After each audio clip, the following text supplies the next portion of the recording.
memohon kepada Allah Subhanahu wa taala ayaj'alana min ahli rahmah, menjadikan kita ahli yang mendapat rahmah, ayaj'alana min ahli barakah, menjadikan kita ahli yang mendapat barakah, wa yaj'alna wa iyyakum fil firdausil a'la insyaallah.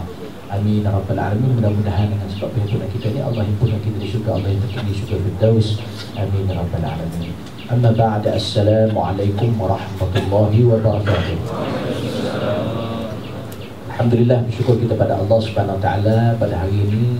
Sekali lagi fadil Tuan Guru kita Syekh Nuruddin Al-Banjari, Marbu Al-Banjari Al-Makki, yang mana sudah menghadirkan diri di madrasah kita, dan kepada tuan-tuan yang hadir juga diucapkan terima kasih untuk sama-sama kita mendengar apa yang akan disampaikan oleh Tuan Guru Syekh Nuruddin Marbu Al-Banjari Al-Makki, yang merupakan juga marja' ilmu kepada madrasah ini, kepada diri saya sendiri sebagai guru saya, mentarbiyah saya ketika saya di Mesir.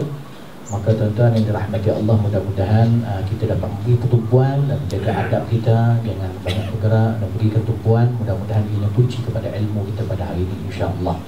Dan insya-Allah pada akhirnya mungkin akan dibukakan soalan yang nak bertanya kepada Syekh Nuruddin apa-apa soalan kenaan puasa atau sebagainya, dipersilakan. Dan saya tanpa membuang masa lagi menyerahkan kepada Tuan Guru Syekh Nuruddin Marbu Al-Banjari Al-Makki untuk menyampaikan tausiahnya. Falyatafadhal mashkur.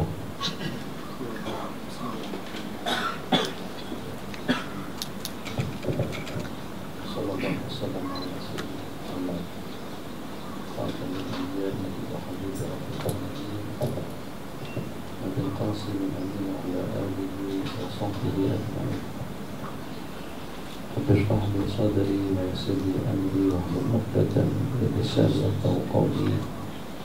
اللهم صل وسلم وبارك على سيدنا محمد طب القلوب ودوائها.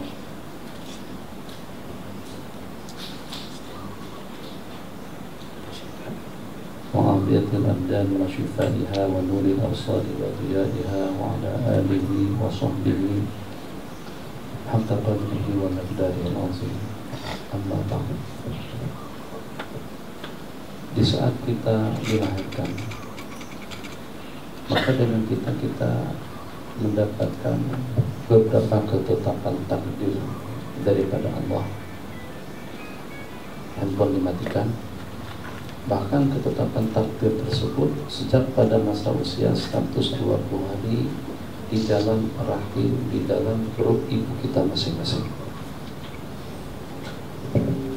Yang pada saat itu ketentuan-ketentuan yang telah ditetapkan oleh Allah, usianya, rezekinya, kemudian amaluhu, amal perbuatannya, wasyaqiyyun am sa'id, bahagia atau celaka. Itu sudah suatu ketetapan daripada Allah Jalla wa'ala. Maka dengan kita sudah ada peruntukan, kita sudah ada jaminan.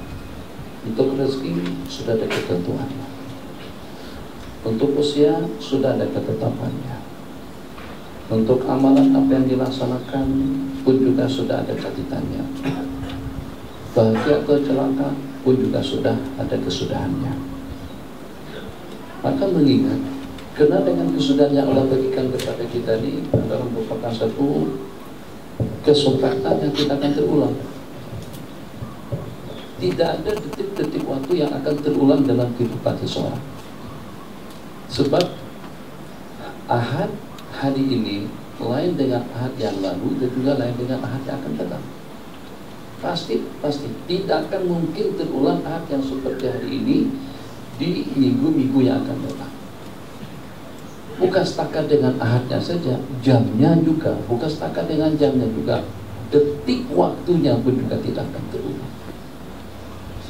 Jadi bagaimana dengan kita dapat memanfaatkan detik-detik waktu dan peluang yang Allah bagikan kepada kita, yang sehingga tidak ada detik-detik waktu pun yang membuat dengan kita jadi menyesal, sedih, lenguh, jenuh, kecewa. Loh, kenapa jadi seperti ini? Kenapa saya tidak dapat memanfaatkan waktuku dengan baik? Kenapa dengan aku tidak sedar? Kenapa tidak insaf? Kenapa dengan kita tidak melakukan sikap yang bijak? Kenapa dengan aku tidak menggunakan peluang waktu untuk mendapatkan sa'adatul darain, untuk kebahagiaan dunia dan akhirat? Betul, Kalau kita punya peluang banyak, katakan saja ini dengan kereta-kereta yang kita kendarai. Kalau seumpama dengan porsi, kalau hari ini kita tidak mengendarainya, mungkin pada suatu ketika nanti dengan kita ada duit, kita juga beli. Kalau memang kita minat dengan jenis kereta yang semacam itu, banglo, kereta, rumah, tanah, kendaraan, peralatan, semuanya ada kemungkinan kita akan mendapatkannya kalau pada saat sekarang kita tidak boleh dapat. Tapi peluang untuk kita mendapatkan kebahagiaan itu tertakluk kepada umur. Yang kalau pada saat dengan kita tidak memperolehinya, maka kita tidak boleh patah balik ke dunia. Permintaan yang seperti apapun, apakah kita guna leluasa pangkat, jabatan, kedudukan, hatta kalau kita bergantung dengan yang di Pertuan Agung sekalipun, tetap yang maha agung tidak akan memberikan peluang kedua kepada kita. Ini hakikat. Jadi kalau kita tidak ingat ke sana, mungkin kita akan terjerumus. Kalau kita tidak ingat ke sana, mungkin saja dengan kita akan telanjang. Sebab kita ada nafsu, kita ada keinginan, kita ada hawa yang kadang-kadang memandu kita kepada ke jurang kehancuran, yang kadang-kadang membawa kita kepada jurang kebinasaan, yang kadang-kadang membuat dengan kita jadi tidak stabil, buat kita jadi lesu, buat kita jadi malas, buat kita jadi lupa daratan, buat kita jadi mabuk kepayang, membuat dengan kita tidak tahu untuk apa sebenarnya kehidupan yang Allah bagikan kepada kita.